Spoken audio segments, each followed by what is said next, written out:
Welcome to Guide Guru. We hope this video helps. You start right now by confirming your iPhone model and iOS version so you know which battery firmware applies.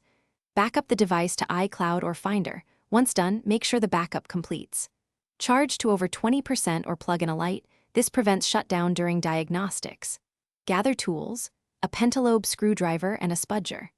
These first steps avoid data loss and allow safe disassembly. Do not proceed until backup and charge are verified. Once done with prep, check settings battery health and read the unverified message. Note any serial mismatch.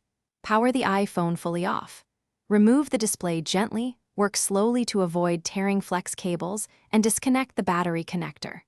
Document connector positions with clear photos. This helps if connectors look similar. Install a genuine or correctly matched replacement battery, seat it fully, reconnect the battery and display. Then torque screws to original positions before reassembly, so the device recognizes the new component.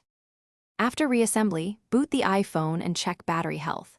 A correct install and calibration should show verified status.